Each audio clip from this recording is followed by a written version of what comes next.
everybody. Welcome to the Storytellers. Today we have a special guest. We have the wonderfully talented Michael Golden here. Without any further ado, let's bring him into the room and say hello to this living legend. Hello, Michael. Hi.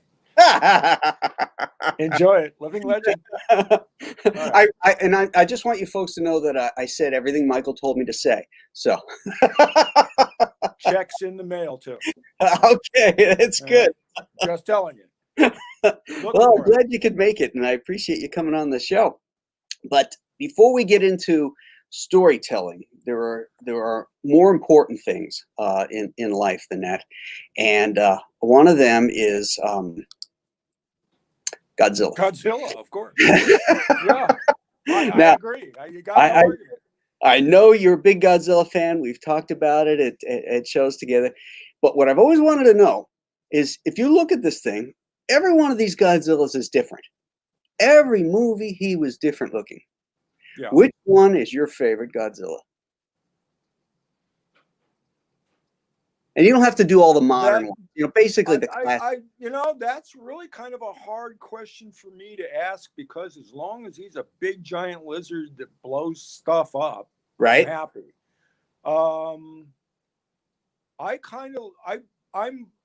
I'm partial to the two extremes. I like the original Godzilla that was like only 30 or 60 feet tall. Right, this guy. But I also like the one that Universal is using now.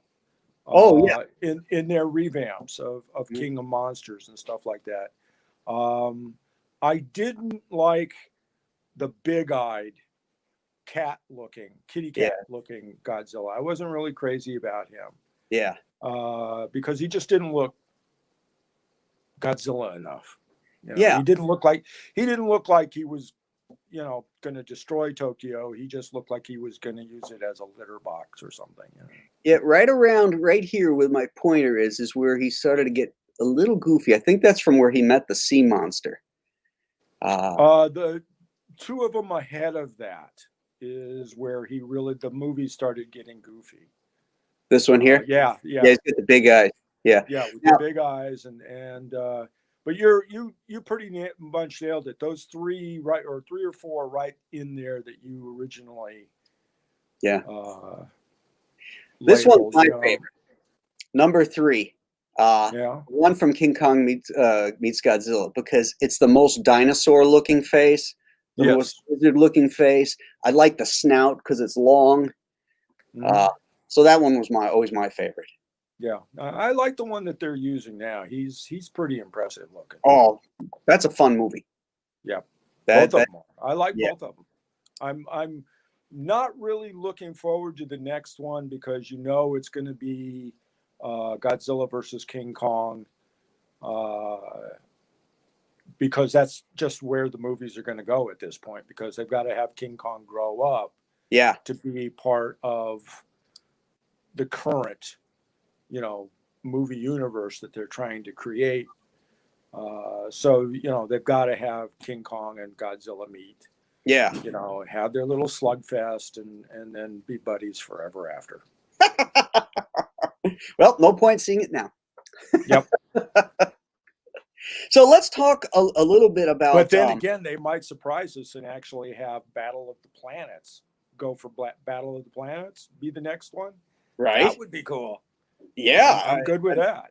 Bring back the Kilax and those guys from Monster Zero with the really cool Devo looking outfits. Bring back Monster Zero, and like they come, just like in the movie, the original Japanese movie, they come back to the planet to go, ha ha ha, he's ours, and we're going to have him destroy your world. I would love to see that too. I've never really been much of a fan of King Kong in any aspect, so I just I could do without it. It's funny. You're probably the only other person other than myself that sort of feels that way. I've always felt I want to love King Kong so much because of the great Willis O'Brien stop motion stuff. Yes. The bombastic music in that movie, the levels at which that music is played is so loud and so it just takes me out of everything, and it drives me nuts You know, I feel the same about Bride of Frankenstein. You know, I think that Waxman music is just so bombastic that it takes me away from what's happening. It's supposed to be a soundtrack, kids, not a symphony. There's a lot of movies you can point at. Oh yeah. When the soundtrack works, you don't remember it.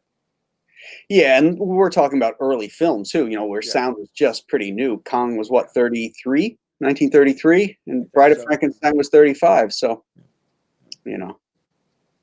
So, Michael, you know, I always ask this to all my guests that come on, because I'm always curious that we all end up in this business for one main reason is because we love storytelling, and in many cases we loved comics, but some people come to it via a circuitous route and don't track their course to get into comics.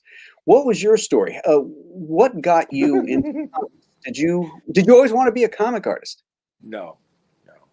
Okay.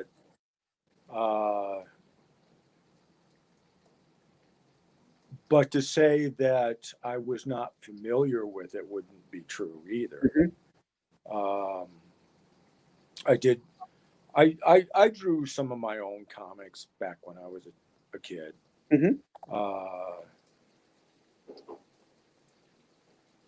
But I was never really a comic books fan because, well, they were kind of hard to come by. And two, I've never been a superhero fan, and that was the predominant, you know, newsstand sale comic book. Also for, you know, I mean, forever. Yeah. Certainly in America. At least during the 60s, you know, once Marvel Comics kicked in and made superheroes a daily part of American existence, you know, they were everywhere. But it wasn't until I got in the business that I actually made any kind of effort to understand them. And if I can avoid doing superheroes, I will. Right. Because they're very difficult for me to wrap my head around. I prefer other kinds of stories, particularly now that I'm more focused on telling stories as opposed to just doing the work and walking away from it. So, but what got you? You entered comics around 1977. What got you in the door in comics? What drew you to it? Was it just happenstance? Was it an accident? No, I wasn't drawn to it. What happened was I was a commercial designer for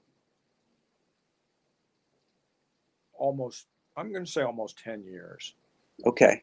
Making a fairly decent living, but at one point I was working more as an electrician than I was as a commercial designer, but I was doing some work for people, and one of my clients, who was actually a friend of my wife at the time, just came out of the blue one day and said, well, I should be doing comic books. And I don't know if that was an insult or a true assessment of my abilities or whatever. Like, but now you know.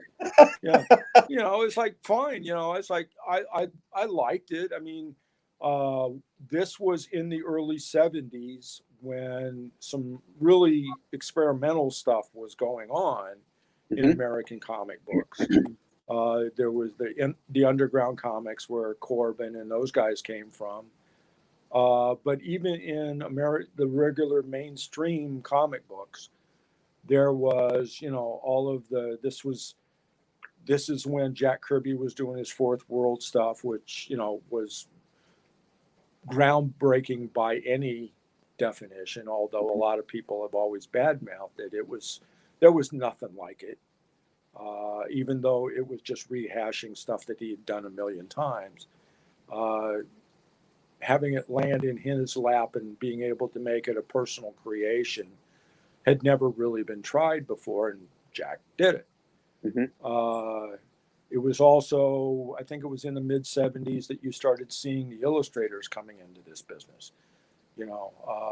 behind like John Buscema and John Romita, then you had guys, like Mike Kaluta and Wrights and those guys, like Barry Smith, coming into the business and just like setting everything on its head. Yeah. So I was aware of this, and the reason I was aware of it is because I ran a store at the time, and so I'd see them bring these things in and put them up on the spinner racks, and I'd check them out. Some of it was interesting, some of it not so much, but this client just said, well, you should be in comic books. And I kind of blew it off, but I was still sort of interested in the medium as a storytelling medium. Mm-hmm. And he eventually took the initiative to put me in contact with someone who was in the business. And she walked me around.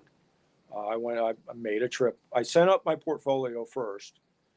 And she called me up like 2 days later and said, you got to get up here. Everybody's seen your portfolio. Everybody wants to see you. You got work waiting for you when you get here. Do you remember who that was? Yeah. Who it was that showed me around? Yeah. Yeah, Denise Wohl. Oh, she was okay. a letterer. And an airline stewardess. Is that right? Yeah. Oh. Yeah, and she eventually quit lettering, and she went off and did airline attendant. She was an airline attendant. Okay. And so I made a trip up to New York, and literally the next day after going up there and walking around to all the places, I had work. I already had plenty of work from both Marvel and DC, and left, went back to Florida. Got married, and the rest is history. But that was in 76. I was actually in the business in 76. Ah, okay. And all the stuff that was done during that time, because they were feeding me inventory work because I was still too new to the process, probably, and they really didn't have a place for my style of artwork at that time. So I was doing a lot of the anthology stuff, fill-in stuff, pin-up work. I was doing some of the in-house ad work. I was working with Joe Orlando in DC Merchandising, although it was called something else then. Yeah. And Maurice Severin was feeding me a lot of commercial stuff out of Marvel. So I had a boatload of work like the next day, and I was a happy camper. But it took me a couple of years to realize I couldn't make a living doing comic books because the page rates were so low. Right, and there was no royalties back then. Yeah, no royalties.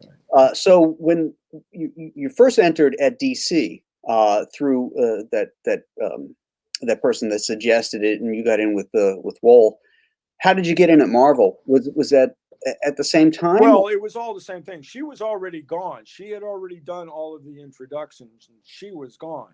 Okay. Basically, I was on my own, and I just walked into these places. They were already waiting for me. And like Julie Schwartz handed me a Batman story almost right off the bat. And it was the one where it was a magician or something like that. He was battling it was a magician who killed people. I don't know. But like I said, I was getting like all of the anthology work, the House of Mystery, House of Secrets, and over at Marvel, they were doing all of their anthology books. I was working for both companies at the same time. Okay. And it was simply a case of just walking from one to the other. That's it. That's the end of the story.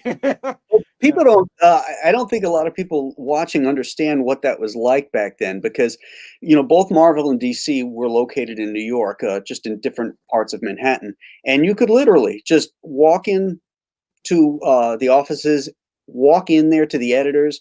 Once you got past the secretary, you could wander the halls, show your portfolio to editors and stuff, and then walk out, and then walk down the road few blocks. Literally. Well, when I was there, it was literally because Marvel was at 575 Madison and DC was like 3 blocks away over at Rockefeller Center.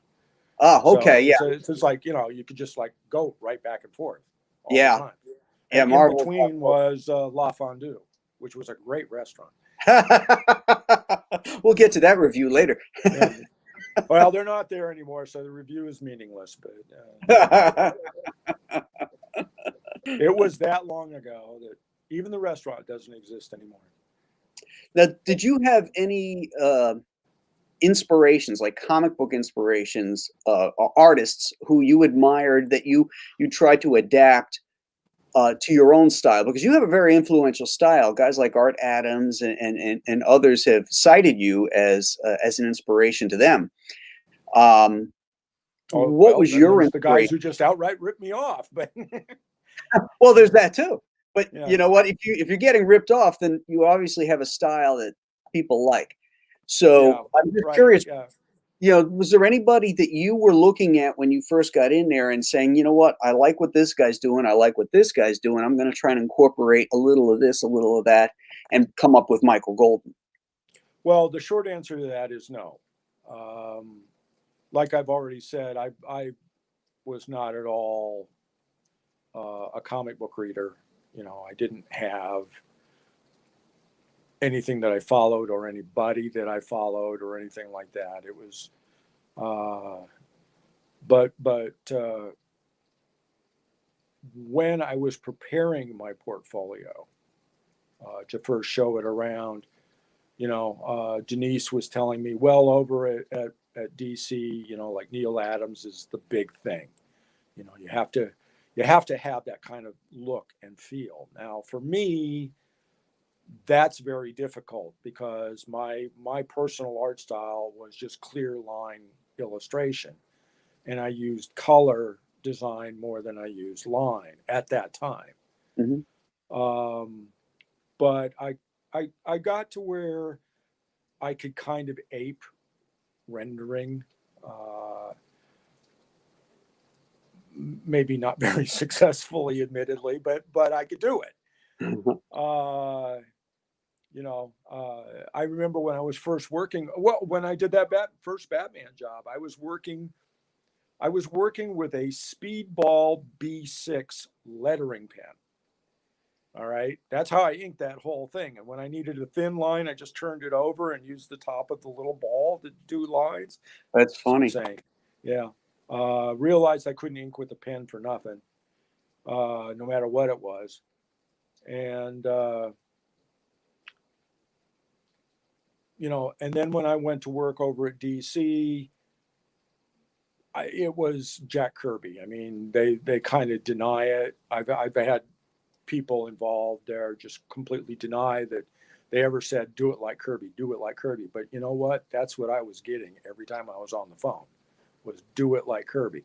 Now, Kirby was a little bit easier for me to assimilate because not just because of the Joe Sennett line, but because he was much more graphic in his presentation, much more dynamic, stronger presentation, and that was much easier for me to work with. I'm not a scribble artist. I can't do the little rendering stuff, and working over Marvel under those auspices, if there is such a word, was a little less difficult for me to make a part of my drawing style, if you will, when I did Marvel Comics. Right. When I worked over at DC, I always felt obliged to render it. That's interesting. After I quit trying to actually do comic books on a full-time basis, there would still be instances where my experience wasn't good enough to know how to handle certain things, how to achieve certain effects or stuff like that. The example that I normally give is There was a time where I had to draw, it was a Jeep advertisement. And it was like a Jeep in a barren, rocky, Monument Valley kind of thing. Right. And I did a couple attempts at drawing dry desert rocks that were okay as far as photographic presentation was concerned and what limited ability I could do to render. But they just really didn't give the same effect. And I just happened to be sitting down and reading like one of the early issues of Heavy Metal when Mobius was like their main artist that they were doing with Airtight Garage. Mm-hmm.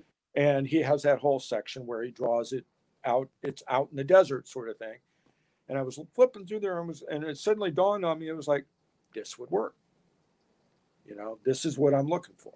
And so I took it over and I was like, then I went ahead and finished this drawing that I was doing, or at least the design of it. Mm-hmm. And that's sort of like the only example of influence that I would, on my part, that I would say, yeah, okay, I've done that. Mm-hmm. But as to someone who has actually long-term affected my presentation or my perspective on presentation, like I said, the short answer is no, but the long answer is, hey, I don't work in a vacuum. It's like I pulled things from all kinds of places to work on. Sure. And I tell people that that's the way to do it. Mm-hmm. These guys that lock on to one art style, particularly now that that sort of thing doesn't last long. You lock on one art style, you're stuck, and you're going to get pigeonholed real fast. Particularly if it's derivative. Yes, exactly. It's like, how many guys came in after me that could ape my artwork, mm-hmm. and then that's what they were hired and paid to do. Now, there's nothing wrong with that to get into the business, but it's sort of like going to work at Burger King. And it's like, once you learn how to flip the burger and mm-hmm. realize that the machine does it all by itself, what do they need you for? They're going to hire the next kid at minimum wage and fire you, Well, there's the 5 stages of every art career that I like to talk about. There's who's Michael Golden, get me Michael Golden, get me a Michael Golden. Oh, it's 4 stages. Who's Michael Golden? Right. So, basically, basically that's what it comes down to. Yeah. And when you get to the get me a Michael Golden, then okay, now your style is that one people want, But then eventually it crosses over and somebody's looking for something else. Yeah, well, it always does. Every audience motivated entertainment form, or at least public presentation, is transitory, mm-hmm. To use a philosophical word. It's transitory. It's hot for a little while, and everybody's got to do it, even though there's probably maybe 2 people that understand how it works. Mm-hmm. Everybody else is just aping it, mm-hmm. mimicking it, and but then eventually it's gone. Yeah. How many people out there remember Pet Rocks? Me too. Mood rings. Yeah, mood rings, right? And Cabbage Patch dolls, Yeah. How many people nowadays in the business remember that graffiti art that was so popular for about 5 years? Sure. There were all those guys that were coming into the business, and they called it anime art, but it was not anime. It was just, it looked like somebody spray painted it on a wall, right. or on a subway car. Had a lot of energy, but it only lasted for 5 years because, nobody could get into it. Mm-hmm. They couldn't understand it. They couldn't enjoy it. There's still guys out there trying it. Mm-hmm. Again, since I mentioned it, anime art. How many people in this industry are thinking they're doing anime, and the stuff is totally lame, totally ineffectual. because they don't understand the visual metaphors that they're using, and that's why it's not in mainstream comic books anymore. Or now, one of the many is true anime, because I'm not a big devotee of that style, but is part of that issue the East-West translation of it? Like yes. American artists trying to translate what they think they see, but they're not getting the deeper meaning of it? Absolutely. And it goes the other way around too. You know, I heard an instance of somebody was doing a Civil War comic book, and they had a guy from India doing the artwork. Uh-huh. And I think I told you this actually at one convention, and they got the artwork in, and the script asked for drummers and pipers carrying flags. And the artwork came in, and the background was full of palm trees, and the drummers had those two tambour drums on each side of them, and the pipers were carrying those big long flutes. Right. The banners were like hanging banners; they weren't like battle flags, because this artist was not familiar with the visual metaphors that he was being asked to draw. So he drew what he knew. Mm-hmm. And it's the same thing with anime. You know, it's like once it came into this industry, well, yeah, it's exciting and dramatic, but you got to understand why it works in like a Japanese or an Asian, actually, because the Chinese do it too. Context, you know, because their culture understands these metaphors. Right. You know, Americans, not so much. Americans, it just became a visual gimmick. There's actually, I remember when anime was really big, well, all of a sudden everybody started using speed lines because they didn't want to draw backgrounds. It wasn't because they understood what speed lines were. You know, it was just, oh, well, now I don't have to draw a background. You know, I don't have to draw this character running. All I have to do is draw his face and put in speed lines in behind him, and now the drawing's done. Right. Well, okay. You know, good thing I wasn't that guy's editor, because I would have made him redraw it. Yeah. You got to ground your characters, dude. Well, you got to understand what you're doing. Yeah. Don't be faking it. I mean, I got accused on the Micronauts of using editor foolies all the time. Will I plead guilty? No, I won't, because I was using what was defined as editor foolies to give the work a particular look or feel or perspective. Mm-hmm. I'd like to say I thought them up on purpose. I did, maybe not for the reasons they ultimately worked, but once I saw it done, I was going, this is what I'm going to do with this. You know, this is why this worked exactly the way I wanted it to work, just not for the same reasons. So it was an experiment that bared fruit. That worked. Yeah. I didn't manage to blow myself up. Well, now you worked as an artist, obviously, and a graphic designer, but at one point you went into the corporate end as an art director. And I was also an editor at DC. That's right. That's right. Yeah. When you were the art director at Marvel, right? Right. Yeah.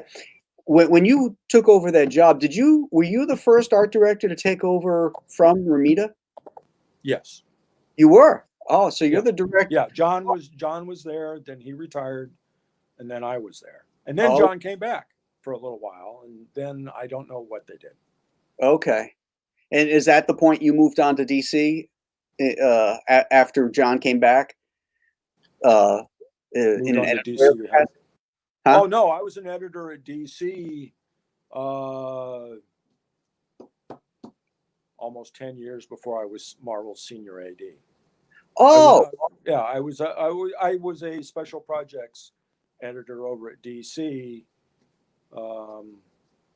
I'd name a date, but I'd probably be wrong. But it was almost 10 years before. Yeah. It was almost a decade. And then I was Marvel's senior AD. I actually had applied to be one of their senior editors, but they had that position open because John Romita, Sr., had just retired. Right. Okay. And they couldn't get anybody else stupid enough to agree. If I'm not mistaken, I think you were an editor at DC at the time. It was probably the mid to late 80s. Because I think when we were talking, I was going to say early 90s, but early late 90s. 80s. Yeah, it's probably right. Yeah. Because Mike Gold was still there, right? Yes. Yeah. He was my direct boss. Oh, okay. Yeah. Yeah. I was in his working group. for Mike on Hawkwood back then. Oh, were you? Yeah. Oh, okay. Yeah. So I think that's. He was my direct boss. My direct superior.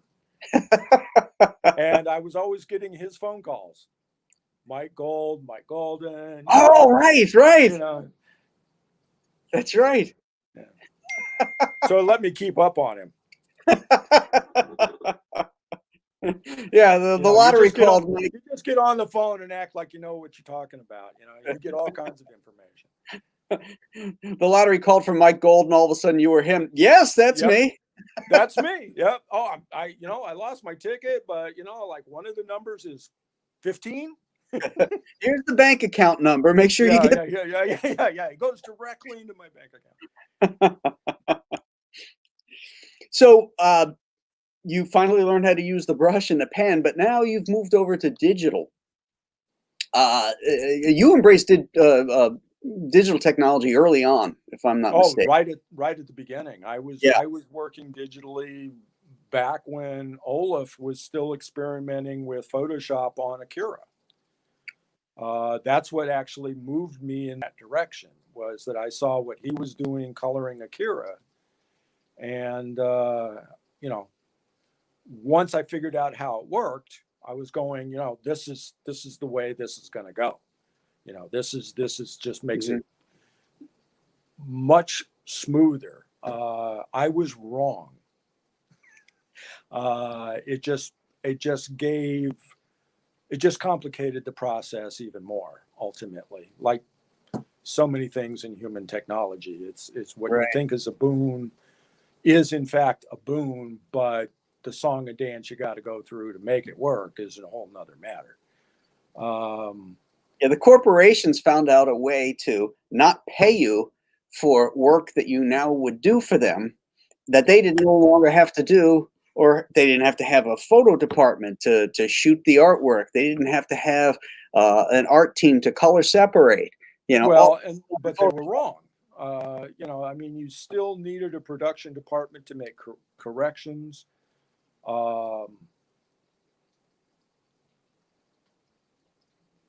The coloring has just, don't get me started on that. But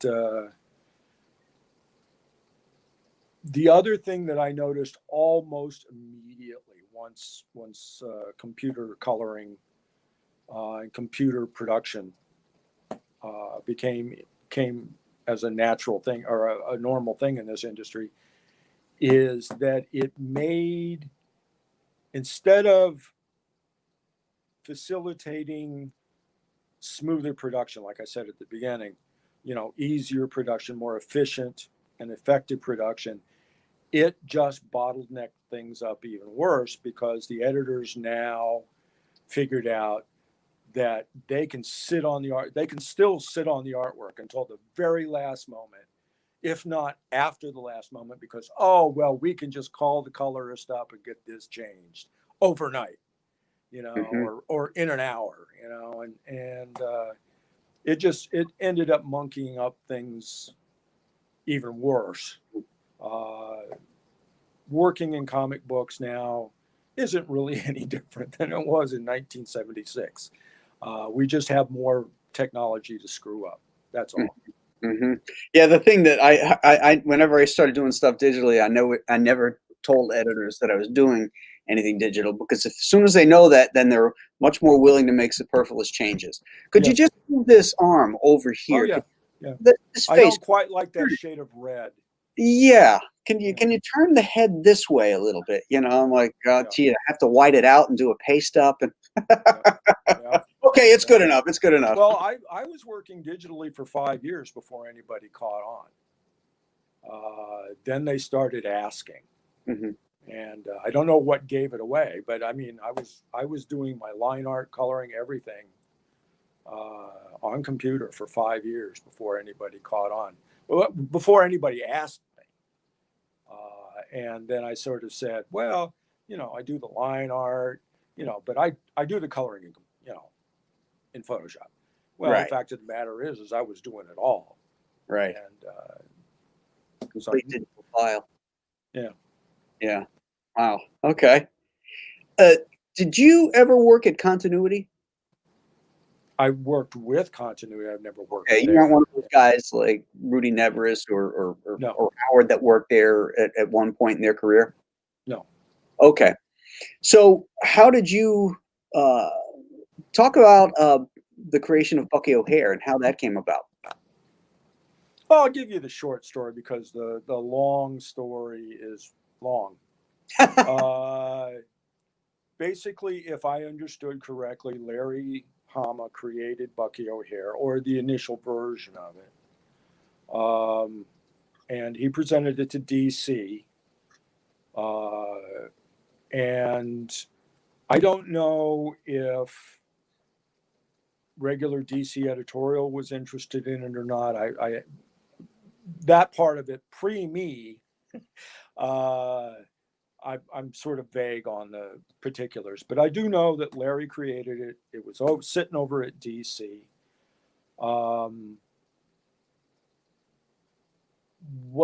Why they were sitting on it for so long, my understanding is they just sat on it for a long time, and for some reason, and while it was at DC, it changed its name. It was originally something else, and then they changed it to Bucky O'Hare. Then when Larry left DC, he was an editor there for a while, and then he left DC.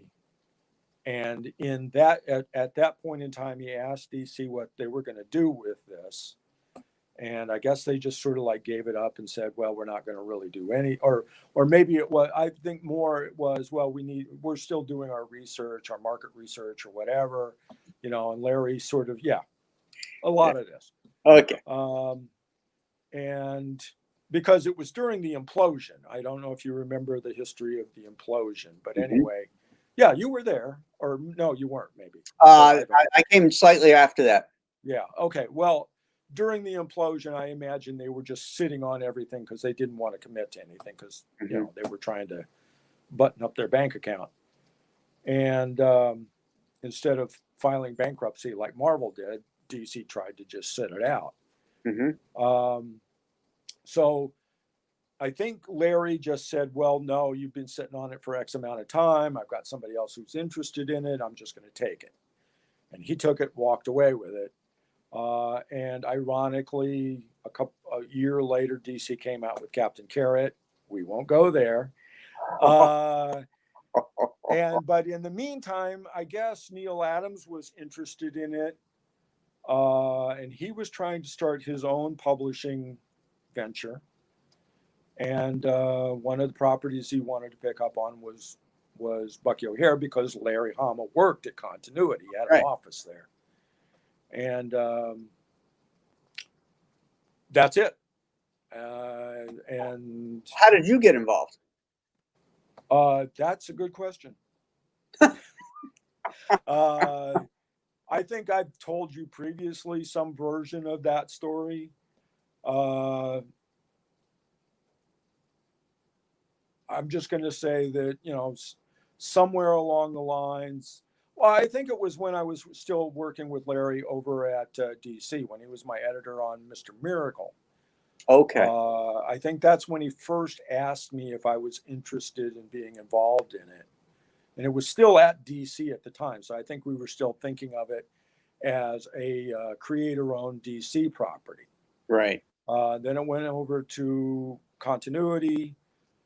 My understanding, it was still a creator-owned publishing property, IP. Somewhere in there it changed, and I was just on board to draw the graphic novel. That eventually changed, and for 5 years we all made a bunch of money. And that's it. That's basically it. It's in Neil's hands. Neil owns it. And more power to him. Well, we got a lot of people here in the chat, and I think there's some questions that they might want to ask you here. No. Okay. Well, let's dive into it. Hail the chat. We got a lot of regulars here. Talking about that's cute. Yeah. Japanese monster who drinks too much coffee. That's just exactly what we need. Don says, afternoon, Graham and Golden, and a beautiful chat. A lot of people saying hello. I'll skip that. Let's see. Hello. I guess over here. This is not a mirror. Hey, Graham and Michael Golden, can you tell us your involvement with the Bucky O'Hare arcade game and the NES game and why they were so different? Do you have any? My involvement is absolutely nothing. Okay. Other than drawing the graphic novel, I have nothing to do. And the first round of toys, merchandising, right? Selectively. That's all. That's my only involvement. Okay. I can't answer the question. I don't know why they're different. I didn't know there were two of them, but I do know that they're still making one. One of them. Yeah, in England, they're still making one of them.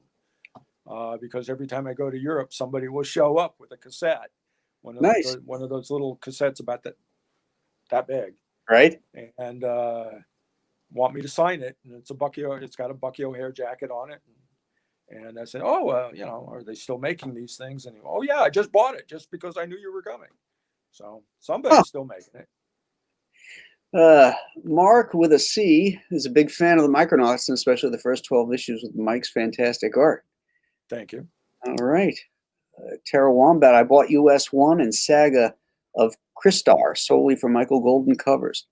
Sorry. What's Saga of Crystar? I don't know that one. Saga of Crystar. You've never heard of it, huh? No. Do your homework. All right. That's what the internet's for, right?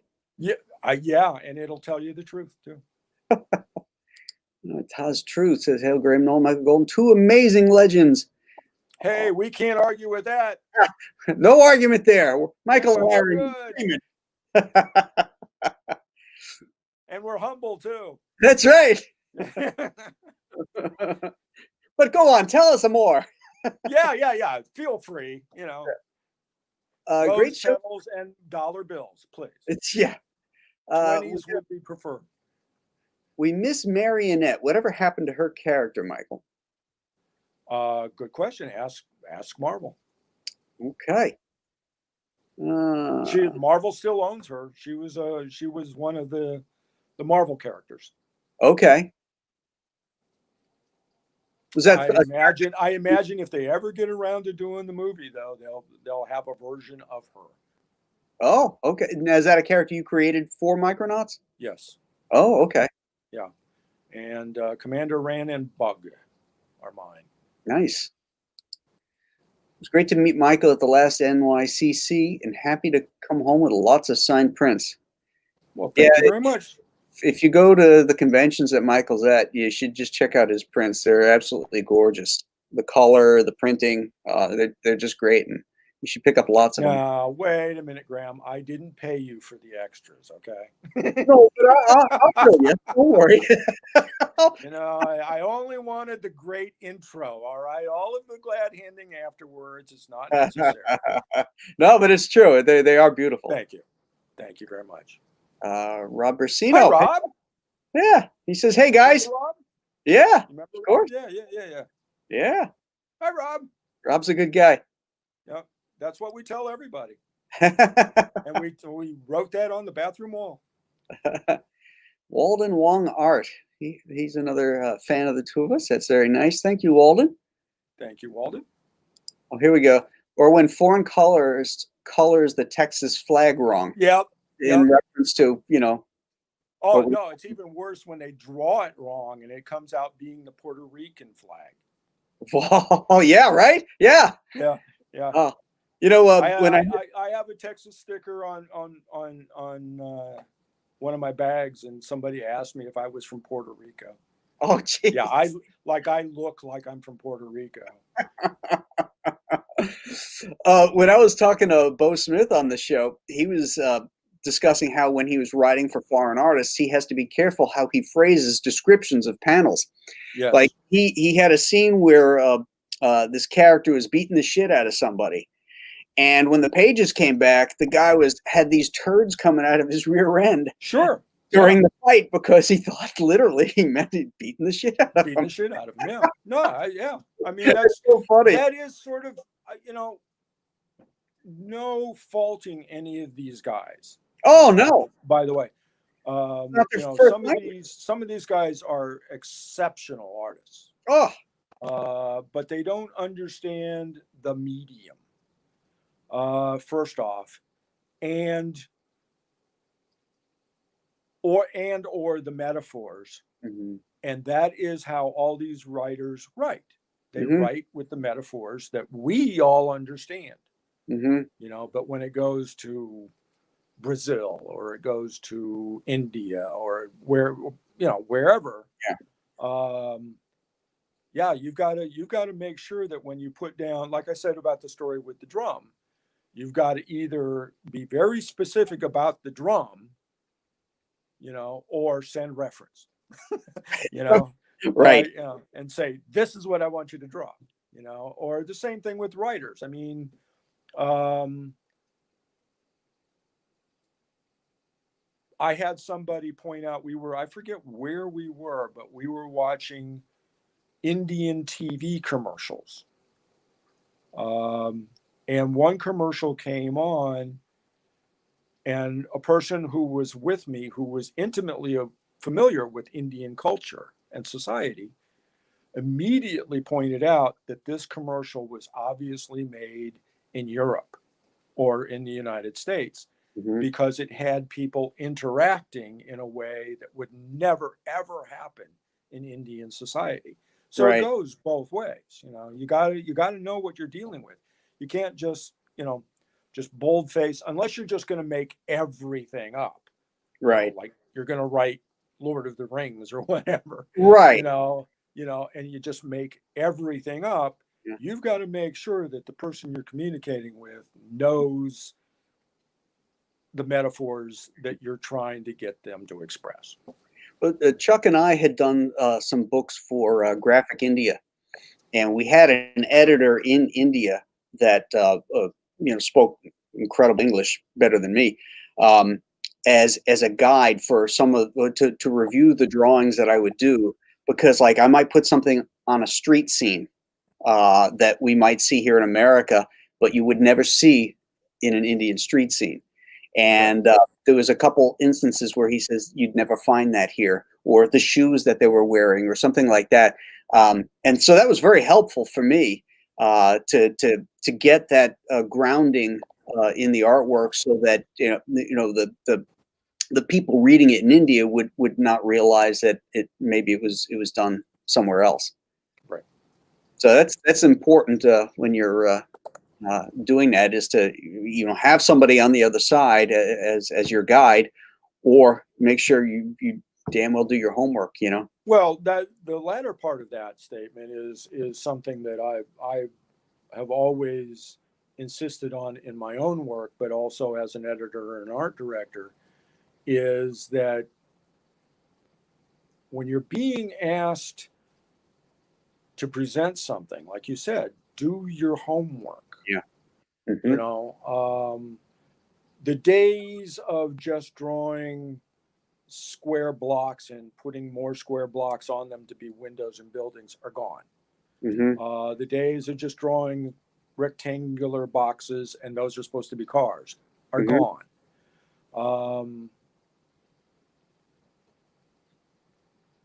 If you're being, people accused me of being obsessive on the Nam. And I said, no, I'm not obsessive. This is the way this stuff looked, It had to have a measure of realism. Now, I turned right around and did really cartoony artwork. So it wasn't a case of me being obsessed with realism. It was a case of, this is what an M16 looks like. This is how you hold it, and this is what it's like to fire it.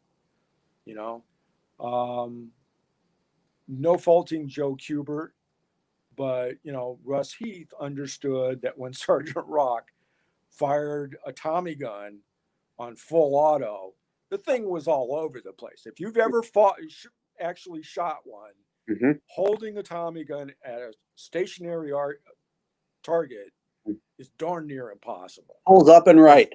Yeah, it's like, and even though the gun is like the weapon is really, really heavy and helps a lot, once you go through half of that magazine, that gun's all over the place.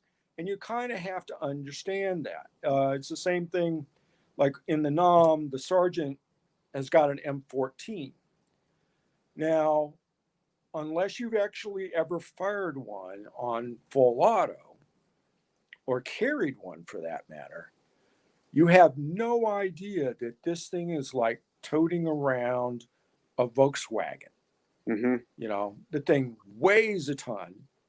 And there's the scene where he is firing into the tunnel, the Viet Cong tunnel, and he just drops the barrel and just unloads a full magazine in there. And people don't, unless you've ever done that, you have no idea what it takes to do that. And you look at that drawing and you'll see him like leaning on the gun like it's a shovel.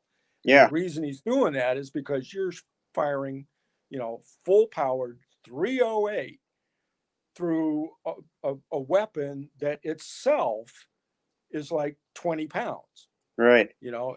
And it's kicking you back like this at full auto. And you look at that drawing, and only guys, and that's why, people who always looked at that stuff either said one of two things. Either I was obsessive or I knew what I was talking about. And which probably a little of both. Because I wanted it to have that sense of realism. Or realisticness, or believability is what I usually say. Believability, because it wasn't realistic. I made no pretense of drawing realistic art. Right. And I wanted the characters to be over the top. I wanted them to be melodramatic. Same thing with the weapons, same thing with the gear. You just get to know the stuff, and it's your job to know it. Same thing with even drawing superheroes. If it's, if Spider-Man is climbing the Chrysler building, make it look like the Chrysler building. Just that simple. Yep. I always thought that when I looked at your work on the Nam back in the day, it immediately struck me as a modern day Roy Crane. Well, thank you. I'm flattered. Wow. Yeah, Roy Crane was. What do I owe you for that one? I think the tab's getting up there now. Yeah, but we're talking about a cartoony, the way you cartoon figures, and Roy Crane always did that. But when he drew a Navy Helldiver, it looked exactly like it should. All his weaponry in the Buzz Sawyer stuff was dead on. He had photographs from the Navy. He was in with the Department of the Navy and stuff like that, and they would send him stuff, and he always referenced all that. And I would point it like Milton Caniff more, because he had a very let's say cartoony art style, in the sense that he wasn't drawing realistic looking people. They were cartoon people. But when he got into a C-47, it looked like a C-47. Right. When he was drawing those F-86 sabers, in the Korean War story. I forget what it was called. Anyway, when, stuff. That was the Steve Canyon stuff. Yeah, Steve Canyon. Yeah. Yes, that's funny. It crossed my mind. I was going, no, it wasn't Steve Canyon. Yes, it was. Yeah. It's like when you're even if you're drawing Lord of the Rings, figure out that a dragon in this story doesn't look like a squirrel, and that, orc weapons are going to look like something out of a nightmare. You gotta, that's storytelling. You gotta think this stuff up. You can't just lame it off and be able to hold your audience's attention. Right. Or make it, or like I said originally, believable. It has to have a sense of believability. It doesn't have to be realistic, just believable. Yep, that's a good differentiation there. Yeah. Vaughn says, just checking in during break from work. Big thank you to Mike for the NAM. He taught me about Vietnam. When I went to school, teachers wouldn't touch the subject. See? They still don't. Yeah, that's true. They still don't. I saw a history book, and the Vietnam War was relegated to 2 sentences. Even though it was 20 years of American history. Yeah. Just let Michael Gold know that I'm such a fan that anytime he did a cover, I bought the book, even if the interior was not good, and always liked trying to find the G on the cover. Well, thank you very much. Oh, this is an interesting question. Wants to know if you're thinking about doing a crowdfunding campaign. Thinking about it. Good. Short answer is yes. Yeah. Short answer is yes. I'm thinking about it. Oh, somebody wants to know what the editor foolies are that you mentioned. Oh, editor foolies. Editor foolies are defined as something that you do to make it look like you're doing complete work. Smoke and mirrors. Smoke and mirrors, basically.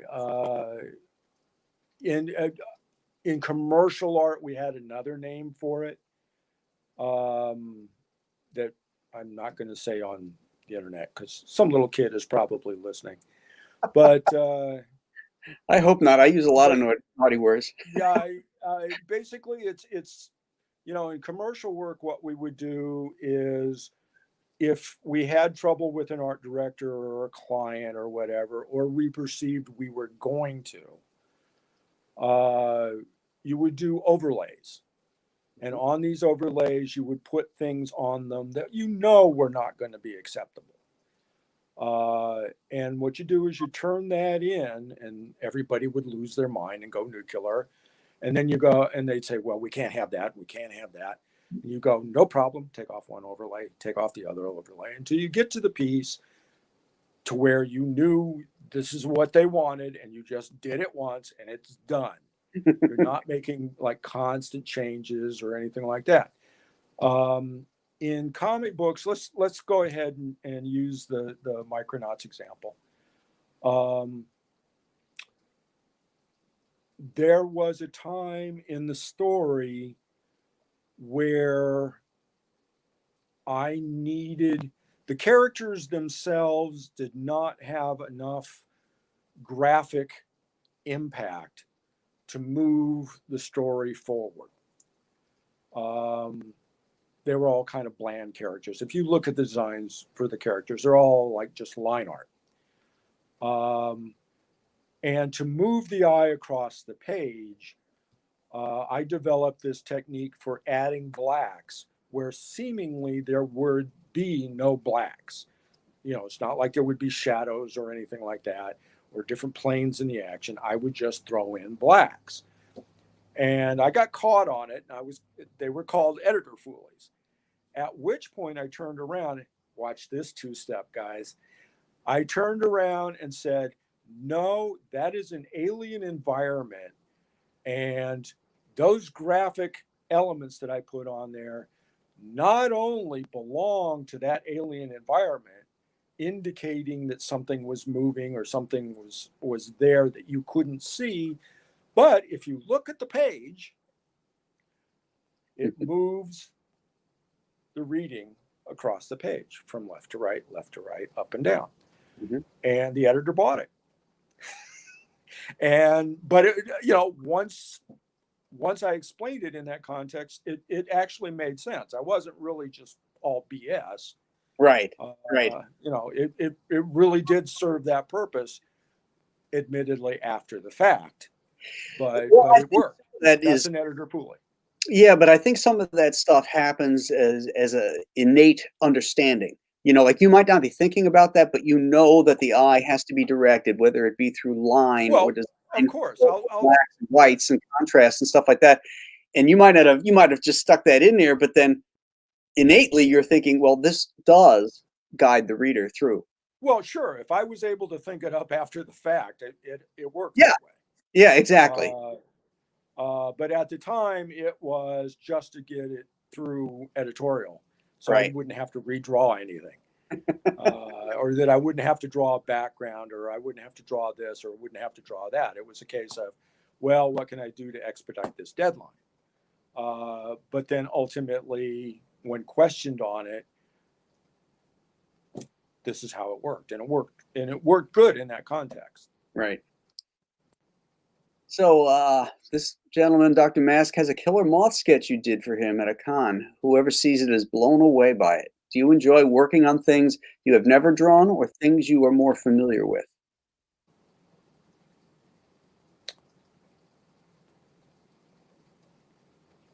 Well, if the check doesn't bounce, I'm fine with anything.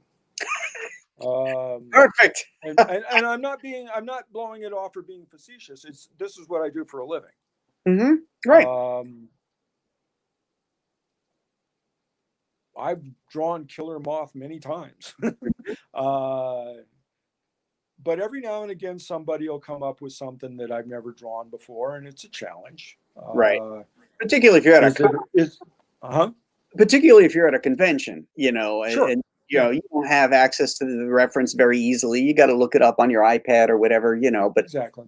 Yeah. If you're in your studio and they had a request, it'd be a lot easier, but I get it. Yeah. The challenge is always just doing the drawing in a way that the client will appreciate it. I don't work for my enjoyment. I'm up at 5 o'clock in the morning and I work until 7 o'clock at night. That's it. There's my enjoyment. And get the work done. Right. What it takes to get the work done and be effective. That's the key word. I said, I'm 65 years old and I still have work. Evidently, I'm doing something right. Mm-hmm. Because that's not common in this industry. No, it tends to spit you out, chew you up and spit you out. Yep.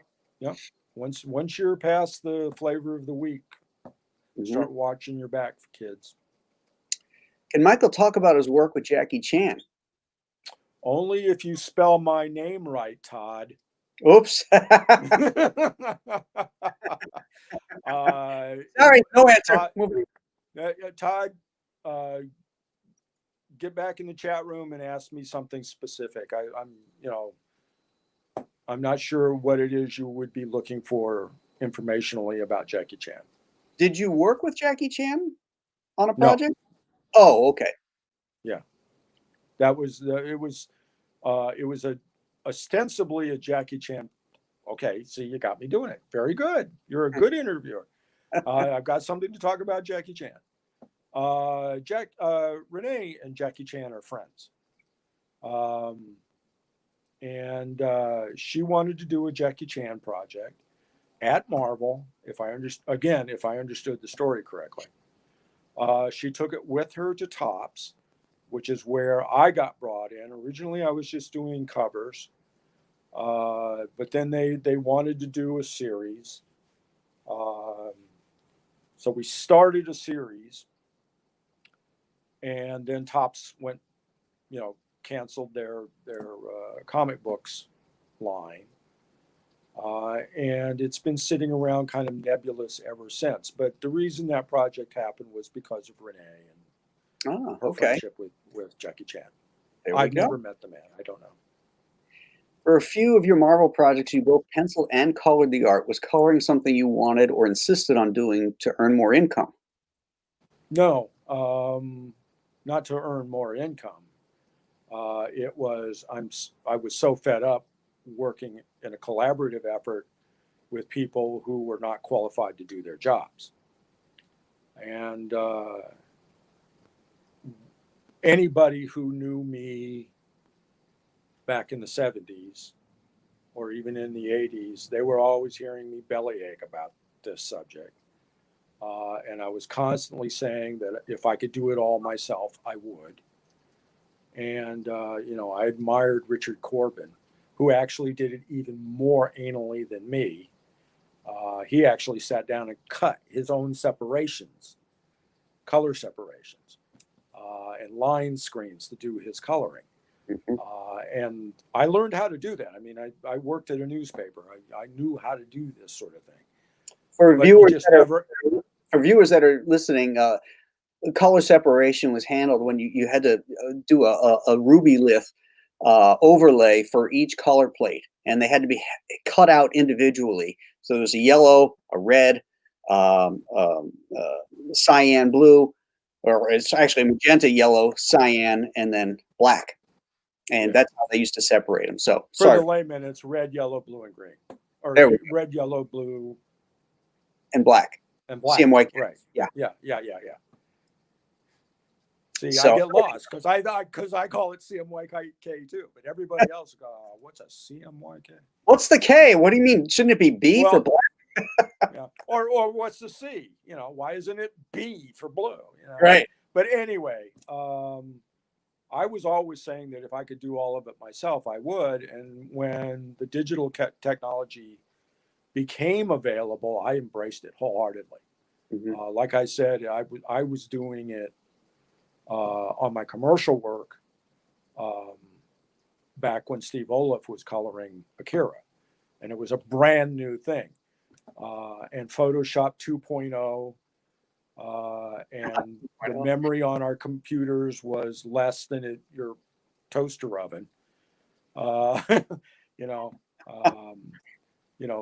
fully done cover back then would take maybe 5 megabytes, because that's all you could use.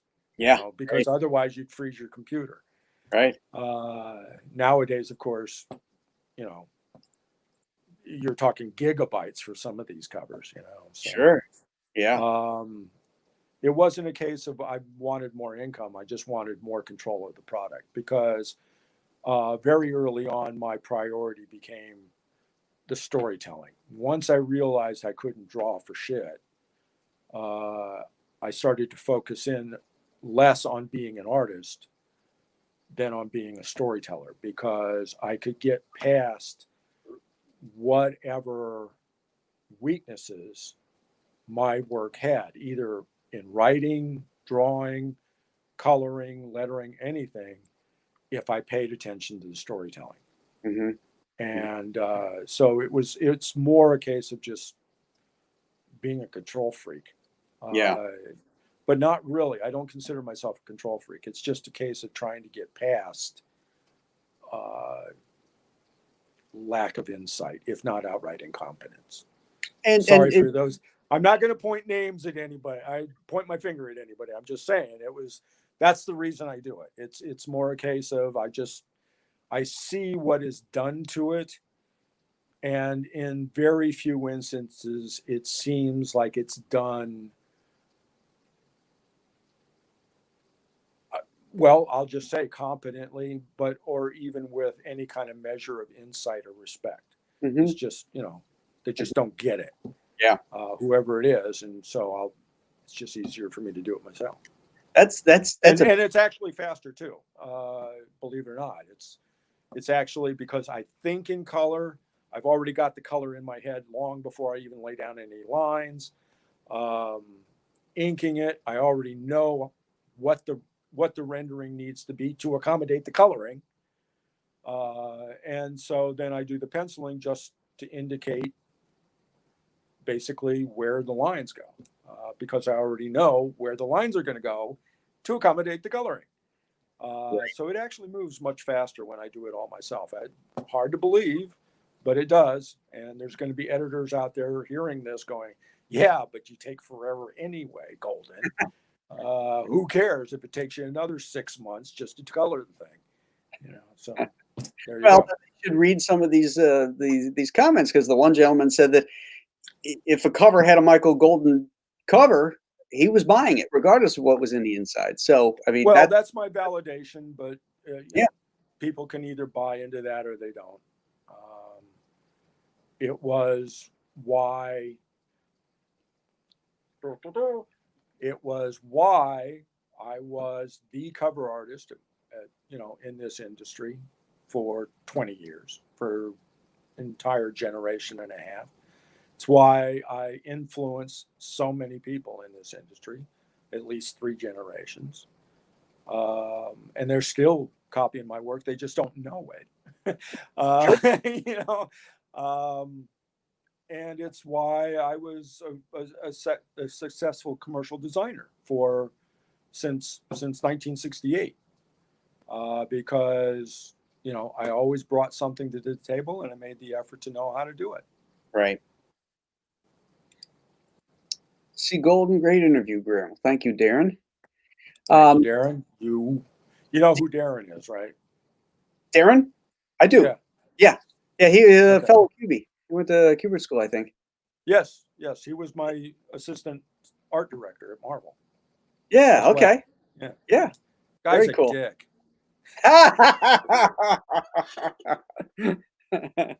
Now, do you have any? Merry Christmas, Darren. Do you have any projects or anything coming up, Michael, that you want to promote or talk about? Got all kinds of things coming up, but none of it I'm going to promote at this point. Okay.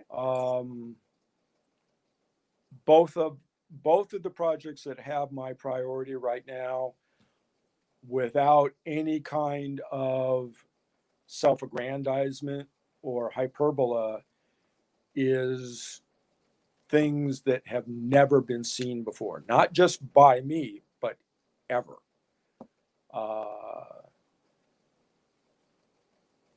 Who knows if they'll be sellable, but I mean, I've made great efforts over the past 3 years to do my research and find out if there was anything like these projects at all, and they just simply don't exist. So now, there'll be comic books or graphic novels.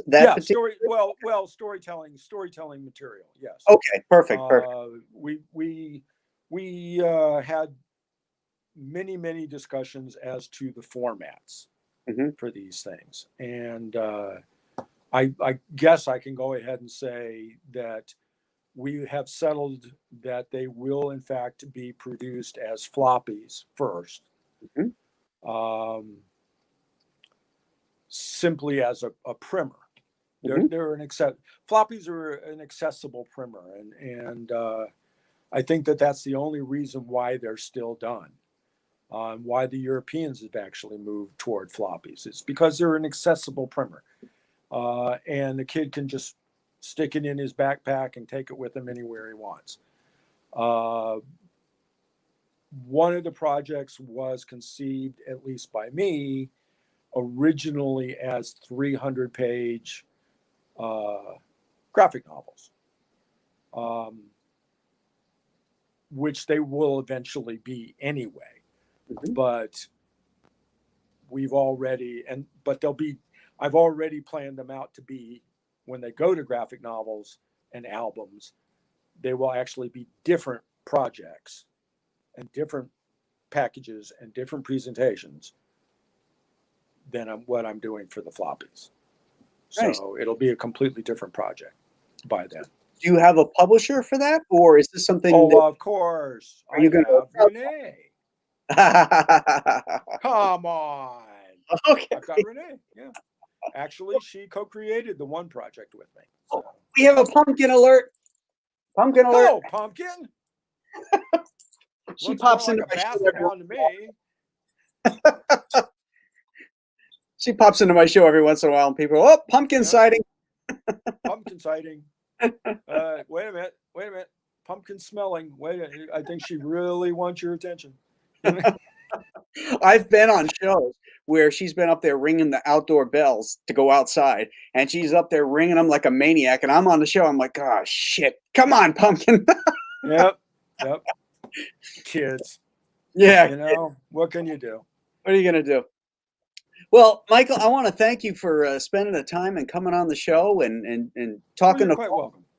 I really do appreciate it. I hope you had a good time. And when you're ready to launch that project, maybe we'll come back and we'll promote it here and get it going. Oh, when we get ready to launch, everybody's going to know it. Yep, and we will avail of ourselves of your platform. Thing. Yeah, platform. Yeah, your thing. I don't want you availing yourself of my thing. You know. Yeah, well, you're gonna have to buy more. I'll just leave it to you to clean up afterwards, man. Yeah. Well, thank you for having me here. Yeah. I'm glad you invited me. Yeah, and I hope your audience is weathering the times. You know, it's all we can do. So we put out a little. That's basically it. Yeah. You know, when we come out on the other side, you know, and it's all changed. Mm-hmm. You know, we get to say, yeah, remember when we drug our butts, you know, 10 miles through the snow or on the grass, you know, because we ran out of toilet paper and, you know. You know what's really bugging me right now? Oh. Grape nuts. I can't find grape nuts anywhere. Oh, is that right? Yep. I'm not sure what that's all about. Somebody's hoarding grape nuts. I can't but that get. Would explain the toilet paper. I can't get cherry Coke Zero. See, again, you put the cherry Coke Zero in the grape nuts, and that explains the toilet paper. It's that one son of a bitch who's hoarding the soda and the grape nuts. Yep. All right. Yep. We're going to have to get those M16s out, lock them and load them, and go after these guys. Yep, that's right. I want my toilet paper back. Yep. I don't want to use cheap disinfectant anymore. I want the hardcore Lysol. I'm telling you. You can't even find that. Yeah. Crazy. Well, yeah. Well, that's because all the idiots are out here inhaling it or something. Oh, good. Shoot it in your ear, dude. We're going to sign off here. You just hang loose. We'll go backstage in a sec. And I want to thank everybody for tuning in. And remember, too. Thank you, guys. Saturday morning, 9 o'clock is the Saturday Morning Western Roundup. We're going to be doing Abbott and Costello's Ride 'em Cowboy for a little comedic Western this Saturday. So tune in for that, and we'll catch you back. Intellectual. Yeah. Well, it's not much of a stretch. Let's face it. Next week, we have the Three Stooges meet Hopalong Cassidy. That's right. I only promise entertainment, not good entertainment. Yeah, that's it. So thanks again, gang, and we'll see you then. Bye-bye.